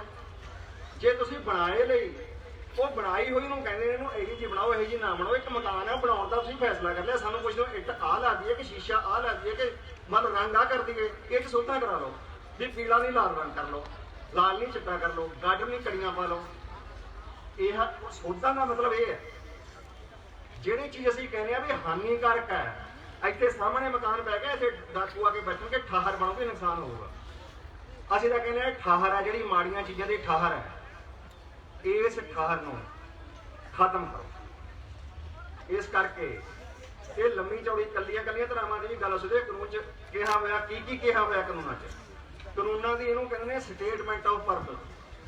ਕਾਨੂੰਨ ਦਾ ਮਕਸਦ ਜਿੱਥੇ ਬਿਆਨਿਆ ਹੋਇਆ ਹੈ, ਜੇ ਉਸ ਮਕਸਦ ਨਾਲ ਹੀ ਰੌਲਾ ਹੈ, ਇਹ ਮਾਮਲਾ ਫਿਰ ਸੋਧਾਂ ਨਾਲ ਹੱਲ ਨਹੀਂ ਹੋ ਸਕਦਾ। ਉਹ ਮਕਸਦ ਕਿਸੇ ਤਰ੍ਹਾਂ ਵੀ ਸੋਧਾਂ ਨਾਲ ਹੱਲ ਨਹੀਂ ਹੋ ਸਕਦਾ। ਇਸ ਕਰਕੇ ਜਿੰਨੀ ਕੁ ਮੇਰੀ ਸਮਝ ਕੰਮ ਕਰਦੀ ਹੈ, ਮੈਨੂੰ ਤਾਂ ਇਹ ਲੱਗਿਆ ਵੀ ਸੋਧਾਂ ਵਾਲੀ ਗੱਲ ਹੈ ਜਿਹੜੀ, ਸੋਧਾਂ ਵਾਲੀ ਗੱਲ ਨਾਲ ਤਾਂ ਇਹ ਕਹਿਣਾ ਚੰਗਾ ਵੀ ਯਾਰ ਤੁਸੀਂ ਇਹਨਾਂ ਨੂੰ ਰੱਖ ਲਓ, ਤੁਸੀਂ ਲੜਦੇ ਹੋ, ਤੁਸੀਂ ਲੜੋਗੇ, ਸ਼ਾਇਦ ਬਹੁਤ ਚਿਰ ਲੜੋਗੇ, ਆਪਣੇ ਦਮ ਨਾਲ ਲੜੋਗੇ। ਕਿਤੇ ਇਹ ਵੀ ਲੱਗ ਜੇ ਦੁਸ਼ਮਣ ਨਾਲ ਲੜਾਈ 'ਚ ਕੋਈ ਦਮ ਲੈਣ ਦਾ ਵੇਲਾ ਆ ਜਾਵੇ, ਫੇਰ ਝੱਟ ਮਾਰਾਂਗੇ, ਆਹ ਕਰਕੇ ਚੱਕਲੀ ਐਂ ਕਰਕੇ ਉਹ ਕਰਾਂਗੇ, ਜੋ ਮਰਜ਼ੀ ਕਰੋ। ਪਰ ਇਹ ਗੱਲ ਮਨਜ਼ੂਰ ਨਹੀਂ ਕਰਨੀ ਚਾਹੀਦੀ ਵੀ ਸਾਨੂੰ ਤਾਂ ਸੋਧਾਂ ਮਨਜ਼ੂਰ। ਮੈਂ ਇਹ ਕਾਨੂੰਨ ਲਾਗੂ ਕਰਨ ਦੇ ਕਿਸਾਨ ਖਿਲਾਫ ਹੈ। ਇਹ ਤਾਂ ਹੈਗੇ ਕਾਨੂੰਨ ਦੇ ਰਕੀਲ ਬਾਰੇ। ਦੂਜੀ ਗੱਲ ਹੈ MSP ਬਾਰੇ। ਉਹ ਕਹਿੰਦੇ ਅਸੀਂ FCI ਨਹੀਂ ਤੋੜਦੇ। ਮੋਦੀ ਸਾਹਿਬ ਕਹਿੰਦੇ ਅਸੀਂ ਰੱਖਾਂਗੇ। ਤੋਮਰ ਸਾਹਿਬ ਨੇ ਕਹਿੰਦੇ ਹੁਣ ਤਾਂ ਅਸੀਂ ਤਾਂ MSP ਚੱਲੂਗੀ ਜੀ, ਕੋਈ ਗੱਲ ਨਹੀਂ, ਕੁਝ ਨਹੀਂ ਹੁੰਦਾ MSP ਨੂੰ ਲਿਖ ਕੇ ਜਿੱਦਾਂ ਨੇ ਆਏ ਕਰਦੇ ਨੇ ਉਹ ਕਰਦੇ ਨੇ। ਪਹਿਲੀ ਗੱਲ ਹੈ ਤੁਸੀਂ ਕਾਨੂੰਨ ਕਿਉਂ ਨਹੀਂ ਬਣਾਉਂਦੇ? ਜੇ ਤੁਹਾਡੀ ਨੀਤ ਸਾਫ਼ ਹੈ ਫਿਰ ਤੁਸੀਂ ਕਾਨੂੰਨ ਬਣਾਓ। ਦੂਜੀ ਗੱਲ, ਜਦੋਂ ਇਹ ਗੱਲ ਕਹੀ ਜਾਂਦੀ ਹੈ ਵੀ ਕਾਨੂੰਨ ਚਾਹੀਦਾ, ਇਹ ਸਿਰਫ ਜਿੱਦ ਕਰਕੇ ਨਹੀਂ ਗੱਲ ਕਹੀ ਜਾ ਰਹੀ। ਉਹ ਕਈਆਂ ਨੂੰ ਕਿਤੇ ਇਹ ਲੱਗਦਾ ਵੀ ਜਿਹੜੇ ਅੜੀ ਦਾ ਕੰਮ ਹੋ ਗਿਆ ਵੀ ਉਹ ਕਹਿੰਦੇ ਐਂ ਕਰਨੇ, ਉਹ ਗੌਰਮੈਂਟ ਕਹਿੰਦੀ ਐਂ ਕਰ। ਗੱਲ ਨਾਲ ਫਰਕ ਪੈਂਦਾ। ਇਹ ਨਿਰੀ ਪੂਰੀ ਅੜੀ ਦੀ ਗੱਲ ਨਹੀਂ, ਨੁਕਸਾਨ ਹੁੰਦਾ ਹੈ ਜੇ ਕੋਈ ਗੱਲ ਹੁੰਦੀ ਹੈ ਜਾਂ ਗੱਲ ਨਹੀਂ ਹੁੰਦੀ, ਉਹਦਾ ਫਰਕ ਪੈਂਦਾ। ਫਰਕ ਕੀ ਪੈਂਦਾ? ਹਕੂਮਤ ਨੂੰ ਸੰਸਾਰ ਬੈਂਕ ਨੇ ਮੈਮੋਰੈਂਡਮ ਜਾਰੀ ਕੀਤਾ ਇੰਡੀਆ ਦੀ ਸਰਕਾਰ ਵਾਸਤੇ। ਇੱਕ ਹੋਰ ਦਿਲਚਸਪ ਗੱਲ ਹੈ ਜੀ, ਇੱਥੇ ਕਰਨਾ ਕੀ ਹੈ? ਮੈਮੋਰੈਂਡਮ ਸੰਸਾਰ ਬੈਂਕ ਤੋਂ ਆਉਂਦੇ ਨੇ, IMF ਤੋਂ ਆਉਂਦੇ ਨੇ, WTO ਤੋਂ ਆਉਂਦੇ ਨੇ। ਆਪਣੇ ਕਿਸਾਨ ਜਥੇਬੰਦੀਆਂ ਦੇ ਹੋਰਾਂ ਦਮ ਦੇ ਕਈ ਥਾਂ ਇੱਕ ਦਲੀਲ ਆਉਂਦੀ ਹੈ ਵੀ ਯਾਰ ਆਹ ਗੱਲ ਸੂਬਿਆਂ ਦੇ ਹੱਥ 'ਚ ਹੈ ਕਿ ਕੇਂਦਰ ਦੇ ਹੱਥ 'ਚ ਹੈ। ਇਹ ਕਾਫੀ ਵੱਡਾ ਮਸਲਾ ਬਣਦਾ। ਦਲੀਲ ਵੀ ਆਉਂਦੀ ਹੈ ਵੀ ਆਹ ਤਾਂ ਸੂਬਿਆਂ ਦਾ ਮਾਮਲਾ, ਕੇਂਦਰ ਨੇ ਕਿਉਂ ਕਰਤਾ? ਇਹ ਅਧਿਕਾਰ ਹੈ ਕਿ ਨਹੀਂ ਹੈ? ਵੱਧ ਸੋਚਣ ਵਾਲੀ ਗੱਲ ਗੰਭੀਰ ਇਹ ਹੈ ਕਿ ਮਾਮਲਾ ਇਦੋਂ ਵੀ ਕਿਤੇ ਵੱਡਾ ਹੈ। ਗੱਲ ਤਾਂ ਇਹ ਬਣੀ ਪਈ ਹੈ ਵੀ ਇਹ ਅਧਿਕਾਰ ਇਸ ਮੁਲਕ ਦੀ ਹਕੂਮਤ ਕੋਲ, ਚਾਹੇ ਸੂਬੇ ਦੀ ਹੈ ਚਾਹੇ ਕੇਂਦਰ ਦੀ, ਉਹਦੇ ਕੋਲੇ ਅਧਿਕਾਰ ਹੈਗਾ ਵੀ ਹੈ ਕਿ ਨਹੀਂ ਹੈਗਾ। ਸਵਾਲ ਇਹ ਹੈ ਵੀ WTO ਦੇ ਫਰਮਾਨ ਕਿਉਂ ਮੰਨੇ ਜਾਣ। ਸਵਾਲ ਇਹ ਹੈ ਸੰਸਾਰ ਬੈਂਕ ਦੀਆਂ ਹਦਾਇਤਾਂ ਕੀ ਨੇ? 1991 ਦੇ ਮੈਮੋਰੈਂਡਮ ਚੋਂ ਕਹਿੰਦੇ 4 ਸਾਲ ਦੇ ਵਿੱਚ ਖਾਦਾਂ ਦੀ ਸਬਸਿਡੀ ਖਤਮ ਕਰੋ। ਇਹ ਲਿਖਿਆ ਸਮਾਂ ਮਿੱਥ ਕੇ ਦਿੱਤਾ ਹੋਇਆ ਹੈ। ਇਹ ਟਾਈਮ ਲੰਘ ਗਿਆ। ਉਹਨਾਂ ਨੇ ਪੋਟਾਸ਼ ਤੇ ਫਾਸਫੇਟ ਖਾਦਾਂ ਤੋਂ ਸਬਸਿਡੀ ਖਤਮ ਕਰਤੀ, ਲੋਕਾਂ ਦੇ ਵਿਰੋਧ ਕਰਕੇ, ਦਬਾਅ ਕਰਕੇ। ਉਹ ਕੰਮ ਪੂਰੀ ਤਰ੍ਹਾਂ ਲਾਗੂ ਨਹੀਂ ਕੀਤਾ ਗਿਆ। ਉਹਨਾਂ ਦਾ ਨਿਰਦੇਸ਼ ਹੈ ਬਿਜਲੀ ਦੀ ਸਬਸਿਡੀ ਕੱਟੋ, ਪਾਣੀ ਦੀ ਸਬਸਿਡੀ ਕੱਟੋ, ਬੈਂਕਾਂ ਦੇ ਕਰਜ਼ਿਆਂ ਦੀ ਸਬਸਿਡੀ ਕੱਟੋ। ਦੂਜੀ ਉਹਨਾਂ ਨੇ ਕਿਹਾ ਖਰੀਦ ਬੰਦ ਕਰੋ ਸਰਕਾਰੀ। ਜਿਹੜਾ ਜਨਤਕ ਵੰਡ ਪ੍ਰਣਾਲੀ ਆ ਇਹਨੂੰ ਸਮਾਪਤ ਕਰੋ। ਇਹ ਬਾਰ-ਬਾਰ ਸੰਸਾਰ ਵਪਾਰ ਜਥੇਬੰਦੀ ਦੀਆਂ ਮੀਟਿੰਗਾਂ 'ਚ, ਸੰਸਾਰ ਬੈਂਕ ਦੇ ਮੈਮੋਰੰਡਮਾਂ 'ਚ ਇਹ ਗੱਲਾਂ ਆ ਚੁੱਕੀਆਂ। ਔਰ ਇਸ ਤੋਂ ਪਿੱਛੋਂ ਕੀ ਹੋ ਚੁੱਕਿਆ? ਇਸ ਤੋਂ ਪਿੱਛੋਂ ਇੱਥੇ ਦੀਆਂ ਕਮੇਟੀਆਂ ਕੀ ਕਰਦੀਆਂ ਨੇ? ਇੱਕ ਤਰੀਕਾ ਲੱਭਿਆ ਹੋਇਆ ਹੈ, ਉੱਥੋਂ ਵਰਲਡ ਬੈਂਕ ਤੋਂ, ਅਮਰੀਕਾ ਤੋਂ ਇੱਕ ਡਾਕੂਮੈਂਟ ਬਣ ਕੇ ਆ ਜਾਂਦਾ। ਫਿਰ ਇਹ ਕਹਿੰਦੇ ਨੇ ਅਸੀਂ ਹਿੰਦੁਸਤਾਨ 'ਚ ਕਮਾਰਾਂ ਦੀ ਕਮੇਟੀ ਬਣਾਈ ਹੈ, ਉਹ ਸਿਫਾਰਿਸ਼ ਕਰੂਗੀ। ਬੈਂਕਾਂ ਲਈ ਇਹਨਾਂ ਨੇ ਨਰਸਿਮਹਾ ਕਮੇਟੀ ਬਣਾਈ। ਨਰਸਿਮਹਾ ਕਮੇਟੀ ਨੇ ਕੀ ਕੀਤਾ? WTO ਦੀਆਂ, ਸੰਸਾਰ ਬੈਂਕ ਦੀਆਂ, ਵਰਲਡ ਬੈਂਕ ਦੀਆਂ ਹਦਾਇਤਾਂ ਪੜ੍ਹੀਆਂ, ਉਹਨਾਂ ਦੀ ਲਗਭਗ ਕਾਪੀ ਆਪਣੀਆਂ ਸਿਫਾਰਿਸ਼ਾਂ ਬਣਾ ਕੇ ਪੇਸ਼ ਕਰਤੀ, ਤਾਂ ਕਿ ਲੋਕ ਇਹ ਸਮਝਣ ਸਾਡੇ ਮੁਲਕ ਦੇ ਮਾਹਰਾਂ ਦੀ ਕਮੇਟੀ ਦੀਆਂ ਸਿਫਾਰਿਸ਼ਾਂ। ਇਹ ਕੰਮ ਨਰਸਿਮਹਾ ਕਮੇਟੀ ਨੇ ਕੀਤਾ। ਬੈਂਕਾਂ ਦੇ ਮਾਮਲੇ, ਬੈਂਕਾਂ 'ਚ ਉਹਨੇ ਸਿਫਾਰਿਸ਼ ਕੀ ਕੀਤੀ? ਖੇਤੀ ਵਾਸਤੇ ਰਿਜ਼ਰਵੇਸ਼ਨ ਸੀਗੀ ਵੀ 18% ਤੇ ਇੰਨੇ ਕਰਜ਼ੇ ਖੇਤੀ ਨੂੰ ਜਾਣਗੇ, 40% ਕਰਜ਼ੇ ਰਿਜ਼ਰਵ ਚਾਹੀਦੇ ਨੇ ਕਮਜ਼ੋਰ ਲੋਕਾਂ ਵਾਸਤੇ, ਖੇਤੀ ਵਾਸਤੇ। ਮਤਲਬ ਇਹਨਾਂ ਦੀ ਉਹ ਕਹਿੰਦੇ ਰਿਜ਼ਰਵੇਸ਼ਨਾਂ ਖਤਮ ਕਰੋ। ਹੁਣ ਉਹ 18% ਤੋਂ ਰਿਜ਼ਰਵੇਸ਼ਨ ਘੱਟ ਕੇ 10-11% ਤੇ ਆ ਚੁੱਕੀ ਆ। ਖੇਤੀ ਦਾ ਕੁੱਲ ਕਰਜ਼ੇ ਚੋਂ ਹਿੱਸਾ ਇੱਥੇ ਜਾ ਪਹੁੰਚਿਆ। ਇਹ ਹਦਾਇਤ ਬਾਹਰੋਂ ਆਈ। ਮੁੜ ਕੇ ਨਰਸਿਮਹਾ ਕਮੇਟੀ ਨੇ ਇੱਥੇ ਨਰਸਿਮਹਾ ਕਮੇਟੀ ਨੇ ਸਾਡੀ ਰਿਪੋਰਟ ਹੈ। ਫਿਰ ਸਰਕਾਰ ਕਹਿੰਦੀ ਅਸੀਂ ਤਾਂ ਆਪਣੀਆਂ ਕਮੇਟੀਆਂ ਦੀਆਂ ਸਿਫਾਰਿਸ਼ਾਂ ਜਿਹੜੀਆਂ ਉਹ ਲਾਗੂ ਕਰਾਂਗੇ। ਹੁਣ ਸ਼ਾਂਤਾ ਕੁਮਾਰ ਕਮੇਟੀ ਦੀ ਰਿਪੋਰਟ ਹੈ। ਉਹਨੇ ਕਿਹਾ FCI ਦੀ ਤੇ ਨੂੰ ਤੋੜ ਦਿਓ, ਸਬਸਿਡੀਆਂ ਖਤਮ ਕਰ ਦਿਓ, ਵਿਦੇਸ਼ੀ ਸਿੱਕਾ ਆਪਣੇ ਕੋਲ ਹੈਗਾ, ਜੇ ਮੁਲਕ 'ਚ ਅਨਾਜ ਦੀ ਤੋੜ ਪੈਂਦੀ ਹੈ ਪੈਸੇ ਖਰਚ ਕੇ ਬਾਹਰੋਂ ਮੰਗਾ ਲਓ ਤੇ ਵਿਸਥਾਰ ਜਾਣ ਦਾ ਨਹੀਂ। ਉਹਦੀਆਂ ਹਦਾਇਤਾਂ ਬਹੁਤ ਖਤਰਨਾਕ ਹੋਣੀਆਂ ਗੱਲਾਂ ਜਿਹੜੀਆਂ ਸ਼ਾਂਤਾ ਕੁਮਾਰ ਕਮੇਟੀ ਨੇ ਕਹੀਆਂ ਹੋਈਆਂ ਨੇ। ਇਹ ਰਿਪੋਰਟ 2014-15 ਕਮੇਟੀ ਖੁਦ ਬਣਾਈ ਮੋਦੀ ਸਾਹਿਬ ਨੇ, ਸਿਫਾਰਿਸ਼ਾਂ ਕਰਵਾਈਆਂ ਨੇ, ਦਰਾਜਾਂ 'ਚ ਪਈਆਂ ਨੇ। ਕਹਿੰਦੇ ਨਾ ਜੀ FCI ਨੂੰ ਕੁਛ ਨਹੀਂ ਹੁੰਦਾ, ਕਾਨੂੰਨ ਕਰਾਉਣ ਦੀ ਤੁਸੀਂ ਗੱਲ ਨਾ ਕਰੋ, ਸਾਡੇ ਤੇ ਯਕੀਨ ਕਰ ਲਓ। ਜੇ ਯਕੀਨ ਕਰਾਉਣਾ ਹੈ ਉਹ ਦਰਾਜ 'ਚੋਂ ਕੱਢ ਕੇ ਪਾੜ ਕੇ ਰੱਦੀ ਦੀ ਟੋਕਰੀ ਸਿੱਟੋ ਨੂੰ ਪਹਿਲਾਂ, ਫੇਰ ਕਿਹੋ ਵੀ ਠੀਕ ਹੈ ਭਾਈ ਨਹੀਂ ਹੁੰਦਾ ਇਹ ਕੰਮ। ਉਹ ਤਾਂ ਰੱਖੀ ਪਈ ਹੈ ਟੇਬਲ ਦੇ ਇੱਕ ਪਾਸੇ। ਜਿੱਦਣ ਕਿਤੇ ਲੱਗਿਆ ਵੀ ਕੋਈ ਕਿਸਾਨ ਢਿੱਲੇ ਜਿਹੇ ਨੇ, ਕੋਈ ਜਾਗਰਤੀ ਘੱਟ ਹੈ, ਕੋਈ ਹੋਰ ਮੌਕਾ ਆ ਗਿਆ, ਕੋਈ ਕਰੋਨਾ ਆ ਗਿਆ, ਕੋਈ ਹੋਰ ਚੀਜ਼ ਆ ਗਈ, ਉਦਣੇ ਲਾਗੂ ਹੋ ਜਾਊਗੀ। ਮਤਲਬ ਇਹ ਚਾਲਾਂ ਨੇ ਜਿਹੜੀਆਂ ਉਹ ਜਾਣੀ ਇਹ ਜਾਇਜ਼ ਇਸ ਕਰਕੇ ਆ ਕਾਨੂੰਨ ਬਣਾਉਣ ਦੀ ਮੰਗ ਵੀ ਕਾਨੂੰਨ ਦੇ ਉਲਟ ਸਿਫਾਰਿਸ਼ਾਂ ਸਰਕਾਰ ਦੇ ਅਫਸਰਾਂ ਦੀਆਂ, ਸਰਕਾਰ ਦੀਆਂ ਕਮੇਟੀਆਂ ਦੀਆਂ, ਉਹਨਾਂ ਦੇ ਟੇਬਲ ਤੇ ਪਈਆਂ ਨੇ। ਜਿੰਨਾ ਚਿਰ ਉਹ ਪਈਆਂ ਨੇ ਕੋਈ ਯਕੀਨ ਨਹੀਂ ਕੀਤਾ ਜਾ ਸਕਦਾ। ਇਸ ਕਰਕੇ ਕਾਨੂੰਨ ਦੀ ਨਕੇਲ ਪੈਣੀ ਚਾਹੀਦੀ ਹੈ ਸਰਕਾਰ ਦੇ ਹੱਥ 'ਚ। ਇਹਦੇ 'ਚੋਂ ਇਹ ਮੰਗ ਨਿਕਲਦੀ ਆ ਵੀ ਇਹ ਮੰਗ ਜਾਏ। ਇਹੀ ਬਿਜਲੀ ਕਾਨੂੰਨ ਬਾਰੇ, ਬਿਜਲੀ ਕਾਨੂੰਨ ਬਾਰੇ ਕੀ ਕਹਿੰਦੇ ਨੇ? ਕਹਿੰਦੇ ਅਸੀਂ ਤੁਹਾਨੂੰ ਕਹਿਤਾ, ਤੁਹਾਨੂੰ ਪੇਮੈਂਟ ਤੁਸੀਂ ਕਹਿੰਦੇ ਸੀ ਨਾ ਵੀ ਖਾਤਿਆਂ 'ਚ ਜਮ੍ਹਾਂ ਨਹੀਂ ਕਰਾਉਣੀ, ਚਲੋ ਕਹਿੰਦੇ ਖਾਤਿਆਂ 'ਚ ਨਹੀਂ ਜਮ੍ਹਾਂ ਕਰਾਉਂਦੇ, ਮੁੱਕਿਆ ਮਸਲਾ। ਬਿਜਲੀ ਕਾਨੂੰਨ ਦਾ ਮਸਲਾ ਮੁੱਕਿਆ। ਉਹ ਮਸਲਾ ਇੰਨੀ ਥੋੜਾ ਬਿਜਲੀ ਕਾਨੂੰਨ ਦਾ। ਬਿਜਲੀ ਕਾਨੂੰਨ 'ਚੋਂ ਕਹਿੰਦੇ ਕ੍ਰਾਸ ਸਬਸਿਡੀ ਖਤਮ ਕਰੋ। ਕ੍ਰਾਸ ਸਬਸਿਡੀ ਕੀ ਹੈ? ਉਹਦਾ ਮਤਲਬ ਹੈ ਅਬਾਨੀ ਤੇ ਟੈਕਸ ਲੱਗੂਗਾ, ਅਡਾਨੀ ਤੇ ਲੱਗੂਗਾ, ਉਹਨਾਂ ਦੀਆਂ ਸਬਸਿਡੀਆਂ ਕੱਟੀਆਂ ਜਾਣਗੀਆਂ। ਉਹ ਸਬਸਿਡੀਆਂ ਦੀ ਜਿਹੜੀ ਆਮਦਨ ਹੈ ਉਹ ਕਿਸਾਨਾਂ ਗਰੀਬਾਂ ਨੂੰ ਦਿੱਤੀ ਜਾਊਗੀ। ਕ੍ਰਾਸ ਸਬਸਿਡੀ ਦਾ ਮਤਲਬ ਇਹ ਹੁੰਦਾ ਵੀ ਅਮੀਰਾਂ ਤੇ ਬੋਝ ਪਾਓ, ਵੱਡਿਆਂ ਤੇ ਬੋਝ ਪਾਓ ਤੇ ਆਮ ਜਨਤਾ ਨੂੰ ਦਿਓ। ਉਹ ਕ੍ਰਾਸ ਸਬਸਿਡੀ ਖਤਮ ਕਰਨ ਦੀ ਧਾਰਾ ਉਹਦੀ ਕਾਇਮ ਹੈ। ਸਾਰੇ ਅਧਿਕਾਰ ਸੂਬਿਆਂ ਤੋਂ ਕੇਂਦਰ ਕੋਲ ਜਾਣਗੇ, ਇਹ ਗੱਲ ਕਾਇਮ ਹੈ। ਬਿਜਲੀ ਖਰੀਦਣੀ ਹੋਊਗੀ ਪ੍ਰਾਈਵੇਟ ਪ੍ਰੋਜੈਕਟਾਂ ਤੋਂ, ਇੱਕ ਹਿੱਸਾ ਲਾਜ਼ਮੀ ਖਰੀਦਣਾ ਹੋਊਗਾ। ਅਡਾਨੀ ਇੱਥੇ ਨਹਿਰਾਂ ਤੇ ਆ ਕੇ ਪ੍ਰੋਜੈਕਟ ਲਾ ਲਵੇ, ਚਾਹੇ ਅੰਬਾਨੀ ਲਾ ਲਵੇ, ਚਾਹੇ ਬਾਹਰਲੀ ਕੋਈ ਕੰਪਨੀ ਲਾ ਲਵੇ, ਉਹ ਖਰੀਦਣਾ ਹੋਊਗਾ, ਲਾਜ਼ਮੀ ਖਰੀਦਣਾ ਹੋਊਗਾ। ਇਹ ਗੱਲ ਉਸ ਕਾਨੂੰਨ ਦੇ ਵਿੱਚ ਪਈ ਹੈ। ਉਹ ਕਹਿੰਦੇ ਅਸੀਂ ਜੀ ਬਸ ਤੁਹਾਨੂੰ ਕਹਿੰਦੇ ਆ ਕਹਿਤਾ ਵੀ DBT ਜਿਹੜੀ ਕਹਿੰਦੇ ਹੋ ਤੁਸੀਂ ਥੋੜੀ ਪੇਮੈਂਟ ਐ ਹੋ ਜੂਗੀ, ਚਲੋ ਮੁੱਕਿਆ, ਬਸ ਮੁੱਕਿਆ ਮਸਲਾ, ਮੁੱਕਿਆ ਜੀ ਮੁੱਕਿਆ। ਹੁਣ ਤਾਂ ਐਵੇਂ ਜਿੱਦ ਕਰੀ ਜਾਂਦੇ ਨੇ, ਗੱਲਾਂ ਤਾਂ ਮੰਨੀਆਂ ਸਾਰੀਆਂ। ਗੱਲ ਨੂੰ ਪੇਸ਼ ਕਰਨ ਦਾ ਤਰੀਕਾ ਇਹ ਹੈ। ਬਹੁਤ ਸ਼ਾਤਰ ਹਾਕਮ ਨੇ ਜਿਨ੍ਹਾਂ ਨਾਲ ਲੜਾਈ ਛਿੜੀ ਹੋਈ ਹੈ, ਬਹੁਤ ਦਾ ਪੇਚ ਵਰਤਦੇ ਨੇ, ਸੂਝਵਾਨ ਨੇ। ਕਿਸਾਨ ਲੀਡਰਸ਼ਿਪਾਂ ਜਿਹੜੀਆਂ ਬਹੁਤ ਸਾਰੀਆਂ ਮੁਸ਼ਕਲਾਂ ਦੇ ਬਾਵਜੂਦ ਉਹਨਾਂ ਨੂੰ ਬਹੁਤ ਕਈ ਕਿਸਮ ਦੇ ਰਿਕੇ ਖੜੇ ਕੀਤੇ ਨੇ। ਅੰਦੋਲਨ 'ਚ ਫੁੱਟ ਪਾਉਣ ਦੀ ਕੋਸ਼ਿਸ਼ ਹੈ, ਅੰਦੋਲਨ ਨੂੰ ਦੂਜੇ ਪਾਸੇ ਤੋਰਨ ਦੀ ਕੋਸ਼ਿਸ਼ ਹੈ, ਫਿਰ ਉਹਨੂੰ ਬਹਾਨਾ ਬਣਾ ਕੇ ਬਦਨਾਮ ਕਰਨ ਦੀ ਕੋਸ਼ਿਸ਼ ਹੈ ਤੇ ਦੇਸ਼ ਧਰੋਹ ਦੇ ਲੇਬਲ ਲਾਉਣ ਦੀ ਕੋਸ਼ਿਸ਼ ਹੈ। ਭਰਾਵੋ, ਜਿਹੜਾ ਇਹ ਕਹਿੰਦਾ ਸਾਡਾ ਮੁਲਕ ਇਹ ਕਾਰਗਿਲ ਦੀ ਲੁੱਟ ਤੋਂ ਆਜ਼ਾਦ ਹੋਣਾ ਚਾਹੀਦਾ ਹੈ, ਹਿੰਦੁਸਤਾਨ ਲੀਵਰ, ਨੈਸਲੇ, ਬਾਲਮਾ ਇਹਨਾਂ ਕੰਪਨੀਆਂ ਤੋਂ ਸਾਡੀ ਧਰਤੀ ਦੇ ਰੁਜ਼ਗਾਰ ਨੂੰ ਬਚਾ ਲਓ।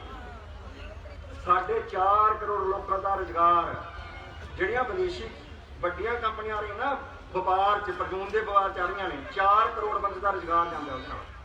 ਉਹ ਜਿਹੜਾ ਬੰਦਾ ਕਹਿੰਦਾ ਉਹ ਇਹਨਾਂ ਵਿਦੇਸ਼ੀਆਂ ਨੂੰ ਤੁਰਦੇ ਕਰੋ, ਸਾਡਾ ਰੁਜ਼ਗਾਰ ਬਚਾ ਲਓ, ਸਾਡੀ ਧਰਤੀ ਦਾ ਰੁਜ਼ਗਾਰ ਬਚਾ ਲਓ, ਅਸੀਂ ਦੇਸ਼ ਬਚਾ ਲਈਏ। ਦੇਸ਼ ਭਗਤ ਉਹ ਨੇ ਕਿ ਮੋਦੀ ਉਹਨੇ ਨੇ? ਆਪ ਹੀ ਦੇਖਣ ਦਾ ਸਵਾਲ ਹੈ। ਇਹ ਦੇਸ਼ ਧਰੋਹੀ ਦਾ ਹਰ ਇੱਕ ਤੇ ਲੇਬਲ ਲਾਉਂਦਾ ਨਾ, ਜਿਹੜਾ ਇਹ ਲੇਬਲ ਸਭ ਤੋਂ ਪਹਿਲਾਂ ਇਹ ਕੀਤੀ ਇਸ ਹਕੂਮਤ ਤੇ ਲੱਗਦੀ ਹੈ। ਇਹ ਦੇਸ਼ ਧਰੋਹੀ ਹਕੂਮਤ ਹੈ, ਦੇਸ਼ ਦੇ ਦੁਸ਼ਮਣਾਂ ਦੀ ਹਕੂਮਤ ਹੈ, ਤੇ ਇਹਦੇ ਖਿਲਾਫ ਕਿਸਾਨਾਂ ਦੀ ਸ਼ੁਰੂ ਕੀਤੀ ਹੋਈ ਲੜਾਈ, ਮਜ਼ਦੂਰਾਂ ਦੀ ਸ਼ੁਰੂ ਕੀਤੀ ਹੋਈ ਲੜਾਈ, ਲੋਕਾਂ ਦੀ ਸ਼ੁਰੂ ਕੀਤੀ ਹੋਈ ਲੜਾਈ, ਇਹ ਦੇਸ਼ ਭਗਤੀ ਦੀ ਲੜਾਈ ਹੈ, ਇਹ ਭਗਤ ਸਿੰਘ ਦੀ ਲੜਾਈ ਹੈ। ਆਜ਼ਾਦੀ ਦੀ ਜੰਗ ਜਾਰੀ ਹੈ ਤੇ ਇਸ ਜੰਗ ਨੂੰ ਹਿੰਦੂ, ਸਿੱਖ, ਮੁਸਲਮਾਨ, ਈਸਾਈ ਹਰ ਕਿਰਤੀ ਨੇ ਰੱਖ ਕੇ ਇਸ ਜੰਗ ਨੂੰ ਜਾਰੀ ਰੱਖਣਾ ਹੈ। ਤੇ ਇਸ ਜੰਗ ਤੋਂ ਕਿਸੇ ਦੇ ਧਰਮ ਨੂੰ ਕੋਈ ਖਤਰਾ ਨਹੀਂ, ਕਿਸੇ ਦੇ ਇਸ਼ਟ ਨੂੰ ਕੋਈ ਖਤਰਾ ਨਹੀਂ।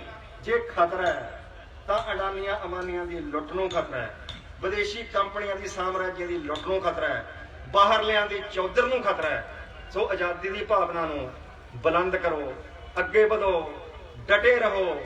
ਅਸੀਂ ਸਲਾਮ ਕਾਫਲੇ ਵੱਲੋਂ ਅਸੀਂ ਉਹਨਾਂ ਗਾਇਕਾਂ ਨੂੰ, ਉਹਨਾਂ ਨਾਟਕਕਾਰਾਂ ਨੂੰ, ਸਾਹਿਤਕਾਰਾਂ ਨੂੰ, ਜਿਹੜੇ ਲੋਕਾਂ ਦੇ ਪੱਖ 'ਚ ਖੜਦੇ ਨੇ, ਸਨਮਾਨਿਤ ਕਰਨ ਦਾ ਬੀੜਾ ਚੁੱਕਿਆ ਹੋਇਆ ਹੈ। ਇਸ ਗੱਲ ਨੂੰ ਅਸੀਂ ਅੱਗੇ ਜਾਰੀ ਰੱਖਾਂਗੇ। ਸਾਨੂੰ ਖੁਸ਼ੀ ਹੈ ਇਸ ਅੰਦੋਲਨ ਦੌਰਾਨ ਇਸ ਦੇਸ਼ ਦੇ ਕਲਾਕਾਰਾਂ ਨੇ ਦੇਸ਼ ਭਗਤੀ ਦਿਖਾਈ ਹੈ, ਆਪਣੀ ਧਰਤੀ ਨਾਲ ਪਿਆਰ ਦਿਖਾਇਆ ਹੈ, ਲੋਕਾਂ ਦਾ ਦਮ ਭਰਿਆ ਹੈ। ਨਿਰੇ ਪੈਸੇ ਦੇ ਮਗਰ, ਮੁਨਾਫੇ ਦੇ ਮਗਰ ਨਹੀਂ ਉਹ ਦੌੜ ਰਹੇ, ਉਹ ਆਪਣੇ ਲੋਕਾਂ ਦੇ ਹਿੱਤਾਂ ਦੇ ਨਾਲ ਵਫਾ ਪਾ ਰਹੇ ਨੇ। ਸੋ ਇਹੋ ਜਿਹੇ ਸਾਹਿਤਕਾਰਾਂ ਦਾ ਵੀ ਆਪਾਂ ਆਉਂਦੇ ਸਮਿਆਂ 'ਚ ਰਲ ਮਿਲ ਕੇ ਜਿਵੇਂ ਪਹਿਲਾਂ ਕਰਦੇ ਆਏ ਹਾਂ, ਫੇਰ ਮਾਣ ਸਨਮਾਨ ਕਰਾਂਗੇ ਤੇ ਅੱਗੇ ਵਧਾਂਗੇ। ਜੈ ਸੰਘਰਸ਼, ਜੈ ਕਿਸਾਨ। ਲੋਕ